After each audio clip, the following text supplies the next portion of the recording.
Hey everyone, and welcome. Today, we're going to get into something you see, feel, and even breathe every single day: the states of matter. Now, I know it sounds like something from a science textbook, but trust me, there are some really cool secrets hiding right under our noses, and it all starts with a simple little question. So, think about this for a second. You pull an ice cube from the freezer, leave it on the counter, and pretty soon you've got a puddle of water. Makes sense, right? But what if you do the same thing with a chunk of dry ice? It just kind of smokes and shrinks until, poof, it's gone. No puddle, no mess. So what's the deal? Why the disappearing act? The answer is all about how matter changes its form. All right, to get to the bottom of this mystery, we first need to get a handle on matter's three main faces, you could say: solid, liquid, and gas. And we're going to start with the one thing we all know and see in all three forms: good old water. Check this out. On the left, you've got solid water, ice. It's rigid, it holds its shape. And on the right, that same water has become a liquid, flowing to fill the bottom of the beaker. It's the exact same stuff, H2O, but its behavior is completely different. So what's really changing here? It really just comes down to this. A solid, like a rock or that ice cube, it keeps its own form no matter what. A liquid, like water or juice, will take the shape of whatever container you pour it into. And a gas, like the air all around us, it just expands and fills up every single bit of space it can. These are the three fundamental states of being for matter. Okay, but here's where it gets really cool. What's happening at a level you can't even see? To truly understand what's going on, we have to zoom in. I mean, way, way in, and look at the tiny little particles that make up, well, everything. This is where the real action is. And this right here, this is the key to everything.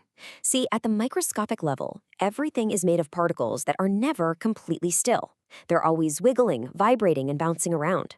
It's a thing called heat movement, and as you're about to see, the speed of that movement is what defines whether something is a solid, a liquid, or a gas. So, in a solid, picture this. The particles are like people packed shoulder to shoulder in a perfectly organized, sold-out concert. They're all stuck together in this rigid structure. They've got a little bit of energy so they can vibrate and jiggle in place, but they can't break ranks and start wandering around. They're locked in. Now, in a liquid, things have loosened up a bit. The particles have more energy, they've broken free from that super rigid structure.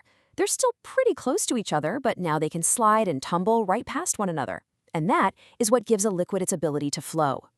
And then you get to a gas. In this state, the particles have an absolute ton of energy. They've completely broken free from each other. We're talking particles zipping around like crazy, bouncing off the walls, bouncing off each other. It's total chaos, which is exactly why a gas expands to fill any space you give it. Okay, so if the states are all about how particles are moving, how does something actually get from one state to another? Well, that journey is called a phase transition, and it's how matter crosses the boundaries between solid, liquid, and gas. Think of this diagram like a roadmap for matter. You can see the paths we all know. Going from solid to liquid, that's melting. Liquid to gas, that's boiling. And going the other way, you have condensation and freezing. But look closely at the bottom. See that arrow that jumps directly from solid to gas, completely skipping the liquid phase? Yeah, keep that one in mind. Let's just follow the familiar path of water. We start with solid ice. We add some energy, heat, and at 0 degrees Celsius, it starts to melt into liquid water. If we keep adding energy, those water particles move faster and faster, until at 100 degrees Celsius, they have enough juice to break free entirely and become a gas, which we call steam. But here's the twist. Not everything plays by those same rules. Some substances take a shortcut, and this brings us to a really fascinating process and the key to our whole dry ice mystery: sublimation. So let's circle all the way back. Ice is just solid water.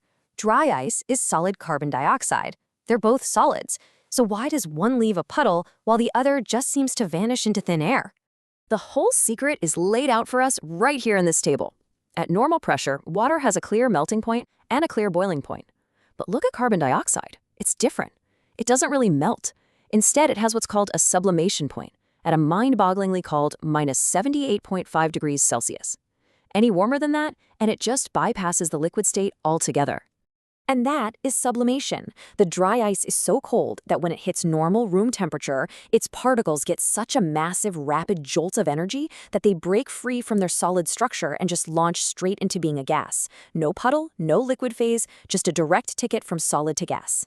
And just like that, mystery solved. So when you pull it all together, what's the one thing that connects every single change we've talked about?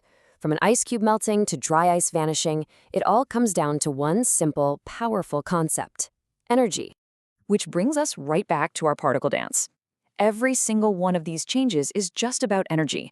You add energy, shown by those arrows, and the particles move faster, breaking their bonds. You take energy away, they slow down and lock back into place. It's that simple, and it's that powerful. It's the engine driving every change of state in the universe. So the next time you see steam rising from a kettle or frost painting a window on a cold morning, you'll know exactly what's happening at that invisible molecular level. It really makes you wonder, right? What other everyday things are hiding these incredible transformations, just waiting for us to take a closer look?